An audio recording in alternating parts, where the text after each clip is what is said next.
مکہ مکرمہ میں آج کا خطبہ فضیلت الشیخ ڈاکٹر یاسر بن راشد دوسری حفظہ اللہ نے ارشاد فرمایا، اور وہ تھا نعمتوں کے شکر کے متعلق۔ آپ نے فرمایا کہ شکر گزاری ایک عظیم عبادت ہے، اور اس کے بارے میں یہ بھی گمان کیا جا سکتا ہے کہ اس کے اوپر اللہ تبارک و تعالی انسان کو بہت بڑا اجر عطا فرما دے گا۔ شکر گزاری ایسی عبادت ہے کہ جو انبیاء علیہ السلام کی عبادت تھی۔ انبیاء علیہ السلام شکر گزار لوگ تھے۔ اللہ تبارک و تعالی نے انبیاء علیہ السلام کے بارے میں فرمایا، جیسا کہ قرآن کریم میں آتا ہے، شاکرا لانعمہ، خلیل اللہ ابراہیم علیہ السلام کے متعلق، کہ وہ اللہ تبارک و تعالی کی نعمتوں کے شکر گزار تھے۔ اور پھر نبی اکرم صلی اللہ علیہ وسلم اللہ تبارک و تعالیٰ کے شکر گزار بندے تھے، جیسا کہ حضرت عائشہ رضی اللہ تعالیٰ عنہ روایت کرتی ہیں کہ جب نبی اکرم صلی اللہ علیہ وسلم رات کے وقت قیام اتنا طویل کرتے تھے کہ قدم کے اوپر ورم آ جاتا تھا، تو آپ صلی اللہ علیہ وسلم سے سیدہ عائشہ رضی اللہ تعالیٰ عنہ کہا کرتی تھی کہ اللہ کے رسول، اللہ نے آپ کے اگلے پچھلے گناہ معاف کر دیے ہیں، آپ کیوں اتنی تکلیف کرتے ہیں؟ تو آپ نے فرمایا، کیا میں شکر گزار بندہ نہ بنوں؟ تو نبی اکرم صلی اللہ علیہ وسلم بھی شکر گزار بندے تھے، اور پھر اللہ تبارک و تعالیٰ نے یہ وصف اپنے لیے منتخب فرمایا ہے، اپنا نام شکور اور شاکر بھی رکھا ہے، اور جو لوگ شاکر ہیں ان کو اپنا وصف دیا ہے کہ اللہ بھی شاکر ہے اور لوگ بھی شاکر ہیں۔ تو اللہ تبارک و تعالیٰ قدردان ہے، اور لوگوں کو بھی یہی وصف دیا ہے کہ وہ شکر گزار بندے ہیں، اور شکر گزاری اختیار کرنے والوں سے اللہ تبارک و تعالیٰ محبت کرتا ہے یقیناً، اسی لیے تو ان کو اپنے نام سے ایک وصف عطا فرمایا ہے۔ پھر یہ انہوں نے فرمایا کہ شکر کی وجہ سے اللہ تبارک و تعالیٰ انسان کو بہت سی برائیوں سے بچا لیتا ہے، بہت سی مصیبتوں اور آفتوں سے محفوظ کر لیتا ہے۔ اللہ تبارک و تعالیٰ نے فرمایا، ما یفعل اللہ بعذابکم ان شکرتم وآمنتم، اگر تم ایمان لے آؤ، تم شکر گزاری اختیار کرو، تو اللہ تبارک و تعالیٰ کو کیا ضرورت ہے کہ وہ آپ کو عذاب دے اور سزا دے؟ اللہ تبارک و تعالیٰ تو قدردان ہے اور علم رکھنے والا ہے۔ تو اللہ تبارک و تعالیٰ شکر کرنے والوں کو بہت سی سزاؤں سے بچا لیتا ہے، بہت سی آزمائشوں سے بچا لیتا ہے، بہت سی مصیبتوں سے محفوظ کر لیتا ہے۔ شکر گزاری کی اہمیت تو معلوم ہو گئی کہ شکر گزاری بہت زیادہ اہم ہے اور اس کی فضیلت بہت زیادہ ہے۔ اب شکر کرنا کیسے ہے، اس کا طریقہ بھی امام کعبہ نے بتا دیے۔ فرماتے ہیں کہ شکر سب سے پہلے دل سے ہوتا ہے،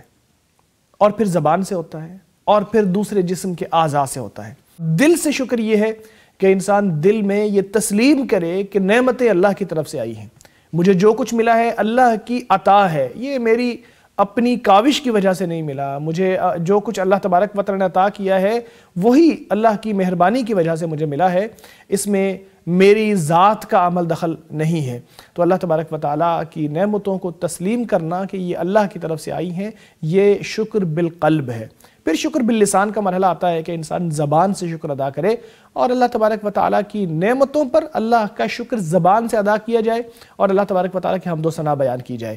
اللہ تبارک و تعالیٰ نے شکر گزاری کا حصہ یہ بھی بنایا کہ نعمتوں کو بیان بھی کیا جائے، لوگوں کے سامنے بتایا جائے کہ اللہ کی نعمت ہے جو مجھے عطا کی گئی ہے۔ وَأَمَّا بِنِعْمَةِ رَبِّكَ فَحَدِّثْ، جو نعمت اللہ کی طرف سے آپ کو ملے وہ لوگوں کو بتاؤ کہ اللہ تبارک و تعالیٰ نے مجھے یہ نعمت عطا فرمائی ہے۔ پھر تیسرا شکر اعضاء کے ذریعے شکر ہے، یعنی جسم کے جتنے اعضاء ہیں ان کے اوپر شکر گزاری ظاہر ہو، یعنی اللہ نے جو نعمت عطا فرمائی ہیں ان نعمتوں کا شکر کرتے ہوئے انسان وہ اعمال کرے جو انسان کو اللہ کے قریب کرنے والے ہوں، جن کو دیکھ کے انسان یہ محسوس کرے یہ انسان اللہ کا شکر گزار بندہ ہے، جو اللہ نے اسے عطا فرمائی ہیں چیزیں ان پر اللہ کا شکر کرتا ہے، رکوع و سجود میں لگا رہتا ہے، تواضع اختیار کرتا ہے، اللہ کی طرف نعمتوں کو منسوب کرتا ہے، اپنے عمل سے یہ ظاہر کرے کہ واقعی وہ شکر گزار بندہ ہے۔ پھر انہوں نے خاص طور پر یہ تلقین کی کہ نعمتوں کو مزید عبادت میں استعمال کرنا چاہیے، اللہ کی شکر گزاری میں استعمال کرنا چاہیے، نعمتوں کو برائی کے راستے میں نہیں لگانا چاہیے۔ ایسا نہ ہو کہ کوئی نعمت اللہ نے آپ کو دی ہو اور اسی نعمت کو آپ استعمال کر کے اللہ کی نافرمانی کر رہے ہوں، جس میں بہت سے لوگ آج مبتلا ہیں۔ اللہ تبارک و تعالیٰ معاف فرمائے۔ ہمیشہ انسان کو اللہ تبارک و تعالیٰ سے مدد مانگتے رہنا چاہیے کہ اللہ تبارک و تعالیٰ شکر گزاری میں اس کی مدد فرمائے، جیسا کہ نبی اکرم صلی اللہ علیہ وسلم نے معاذ رضی اللہ تعالیٰ عنہ کو نصیحت کرتے ہوئے فرمایا تھا کہ ہر نماز کے بعد ہمیشہ یہ دعا ضرور پڑھنا، اللہم اعنی علی ذکرک و شکرک و حسن عبادتک، اے اللہ اپنا ذکر، اپنا شکر اور اپنی عبادت کرنے میں مجھے توفیق عطا فرما یا ان میں میری مدد فرما۔ تو اللہ تبارک و تعالیٰ سے دعا مانگنا، مدد مانگنا کہ اللہ شکر کرنے میں میری مدد فرما، یہ ضروری ہے تاکہ انسان کے اندر شکر گزاری آ جائے۔ پھر اللہ تبارک و تعالیٰ کی نعمتوں کے اوپر غور و خوض کرنے سے بھی انسان کے دل میں شکر گزاری کے جذبات پیدا ہو جاتے ہیں۔ ہوتا یہ ہے کہ ہم اللہ کی نعمتوں کا اقرار کرنے سے اس لیے قاصر ہوتے ہیں کہ ہم ان کا احساس اپنے دل میں نہیں رکھتے، ہم چیزوں کو فور گرانٹیڈ لے رہے ہوتے ہیں کہ یہ بھی ہے ٹھیک ہے، یہ ہے ہی ہے۔ لیکن چھوٹی سے چھوٹی چیز کے اوپر اگر غور کرنا چاہیں کہ اگر آپ سے یہ چھن جائے تو آپ کی زندگی کتنی بری ہو جائے گی، میزریبل ہو جائے گی، تو جب آپ اس اینگل سے سوچتے ہیں تو پھر آپ کو شکر گزاری آپ کے دل میں آ جاتی ہے اور جذبات پیدا ہو جاتے ہیں۔ جیسا کہ مثال کے طور پر ایک انگلی ہی ہے انسان کے اندر، بظاہر انسان نے کبھی غور نہیں کیا کہ اگر وہ انگلی انسان کے سے چھن جائے تو کتنے اس انسان کے کام ہیں جو وہ نہ کر پائے گا یا جن سے وہ محروم ہو جائے گا، اس کے ہاتھ کی شکل کیسے لگے گی۔ تو ہر چیز جو چھوٹی سے چھوٹی چیز بھی ہو، جب اس کی محرومی کا تصور اپنے ذہن میں لائیں تو اللہ تبارک و تعالیٰ اس کی شکر گزاری کے جذبات انسان کے دل میں پیدا کر دیتا ہے۔ پھر ایک اور اہم بات تھی اس خطبے میں، انہوں نے فرمایا کہ نعمتیں دو طرح کی ہوتی ہیں، ایک وہ نعمتیں ہیں جو مستمر ہیں، ہمیشہ سے انسان کو ملی ہوئی ہیں اور ہمیشہ سے انسان کے ساتھ ہی ہیں، تو ان نعمتوں کا شکر ادا کرنے کا طریقہ یہ ہے کہ اللہ تبارک و تعالیٰ کی زیادہ سے زیادہ عبادت کی جائے۔ جیسے زندگی ہے، جب سے انسان پیدا ہوا ہے زندگی کی نعمت اس کے ساتھ ہی ہے، تو جب تک انسان موجود ہے تب تک اللہ تبارک و تعالیٰ کی عبادت میں اپنا وقت لگاتا رہے، مسلسل اسی کے اندر لگا رہے، اور جہاں تک دوسری قسم کی عبادتیں یا دوسری قسم کی نعمتیں ہیں تو وہ نعمتیں متجدد ہیں، بار بار ملنے والی ہیں، بار بار ملنے والی ہیں۔ تو یہ نعمتیں جو انسان کو بار بار ملتی ہیں، ان کا شکر کرنے کا طریقہ یہ بھی ہے کہ انسان جب نعمت کو دیکھے تو سجدے میں گر جائے، جسے ہم سجدہ شکر کہتے ہیں۔ اور نبی اکرم صلی اللہ علیہ وسلم سے بھی ثابت ہے کہ جب آپ صلی اللہ علیہ وسلم کو کوئی چیز ایسی معلوم ہوتی تھی جو بہت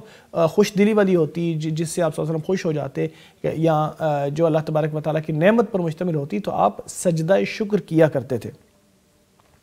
پھر ان نعمتوں میں ہمیں ایک عظیم نعمت نظر آتی ہے کہ اللہ تبارک و تعالیٰ اپنے بندوں کو نوازتا ہے اور مختلف مواقع عطا فرماتا ہے عبادت کرنے کے۔ تو ان مواقع میں سے ایک موقع شعبان کا مہینہ بھی ہے جو اب شروع ہو چکا ہے، اور جس میں اللہ تبارک و تعالیٰ نے بہت سی برکتیں رکھی ہیں۔ یہ مہینہ جس سے لوگ غافل رہتے ہیں، جو کہ رجب اور رمضان کے درمیان ہے، آپ صلی اللہ علیہ وسلم اس میں کثرت سے روزے رکھنے کا اہتمام کرتے تھے۔ جیسا کہ حدیث میں ہے کہ آپ صلی اللہ علیہ وسلم سے ایک صحابی نے دریافت کیا کہ رسول اللہ، میں دیکھتا ہوں کہ آپ شعبان میں جتنے زیادہ روزے رکھتے ہیں، کسی دوسرے مہینے میں اتنے زیادہ روزے رکھنے کا اہتمام نہیں کرتے۔ تو آپ نے فرمایا کہ یہ وہ مہینہ ہے جس میں لوگ غافل ہوتے ہیں اور اس میں اللہ کے ہاں اعمال پیش کیے جاتے ہیں، اور مجھے پسند ہے کہ جب اللہ کے ہاں میرے اعمال پیش ہوں تو اس وقت میں روزے سے ہوں۔ تو اس مہینے میں کثرت سے روزے رکھنا مسنون ہے، نبی اکرم صلی اللہ علیہ وسلم کی سنت ہے، اور یہ رمضان کی تیاری بھی ہے۔ اس میں اللہ تبارک و تعالیٰ نے بہت سی برکتیں رکھی ہیں، تو ان سے فائدہ اٹھانا چاہیے۔ پھر انہوں نے اپنے خطبے کے آخر میں یہ بھی فرمایا کہ اللہ تبارک و تعالیٰ کی نعمتوں کا ذکر ہو رہا ہے، تو ایک بہت بڑی نعمت یہ بھی ہے کہ سعودی عرب کے اوپر اللہ تبارک و تعالیٰ نے جو امن و امان اور سکون اور چین کی نعمت عطا فرمائی ہے، اللہ تبارک و تعالیٰ کا شکر ہے اس نعمت کے اوپر۔ اور پھر انہوں نے سعودی عرب کی قیادت کے لیے دعائیں کی، اور پھر سارے مسلمانوں کے لیے اور مسلمان حکمرانوں کے لیے اور عوام کے لیے دعائیں کی کہ اللہ تبارک و تعالیٰ سب کو توفیق عطا فرمائے اور سب کو کامیاب فرمائے، ان کاموں کی توفیق عطا فرمائے جن سے وہ خوش اور راضی ہوتا ہے۔